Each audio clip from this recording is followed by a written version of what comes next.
अस्सलाम वालेकुम, SM news के साथ मैं हूं इश्तियाक अली। खबरों का सिलसिला बढ़ाते हुए खबर शामिल करते हैं चिन्नौर से। 8 माह की हामला ज्यादती का निशाना बनने वाली खातून ताहाल इंसाफ की मुंतजिर। PTA खवातीन विंग की ज़िले सदर खातून की दादरसी के लिए उसके घर पहुंच गई और उन्होंने कहा कि मामला वज़ीर आला पंजाब और वज़ीर आज़म तक पहुंचाऊंगी। इसी हवाले से मज़ीद तफसीलात जानते हैं अपने नुमाइंदे वसीम दुरानी से। जी वसीम, बताइएगा क्या तफसीलात है आपके पास? जी बिल्कुल, सरगोदा से बहन के घर मिलने के लिए आने वाली 8 माह की हामला रज़िया को घर में अकेला पाकर एक हफ़्ता कबल शौकत और अल्लाह बख्श ने जाति का निशाना बनाया था।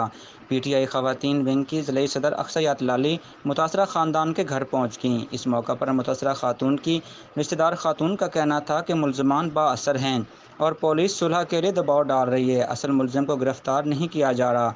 अक्सयात लाली ने इस मौका पर मीडिया से गुफ्तगू करते हुए कहा, अफसोस कि मर्द औरत का मुहाफ़िज़ है, अगर वही औरत की इज़्ज़त का लुटेर बन जाए तो औरत कहाँ जाए। मैं रज़िया के इंसाफ दिलाने के लिए वज़ीर आला पंजाब और वज़ीर आज़म तक जाऊँगी। रज़िया 8 माह की हामला है, ज़्यादती करने वालों को इस पर ज़रा भी तरस नहीं आया और असल मुजरिम सरेआम दंदाता फिर रहा है। रज़िया के हक़ के लिए हर फोरम इस्तेमाल करूँगी और असल मुजरिम को करार वाक़ई ही सज़ा दिलवाऊँगी। जी बिस्मिल्लाहिर्रहमानिर्रहीम। ये जो चनाब नगर में वाक़या पेश आया है ज़्यादती का, एक हामला ख़ातून के साथ ज़्यादती की गई है और मैं इस चीज़ की पुरज़ोर मज़म्मत करती हूँ और मुझे दिली तौर पे अफसोस है कि इस तरह के दरिंदे शख्स जो है उसको आज़ाद छोड़ा गया है और उसको अबूरी ज़मानत पे आज़ाद किया गया है।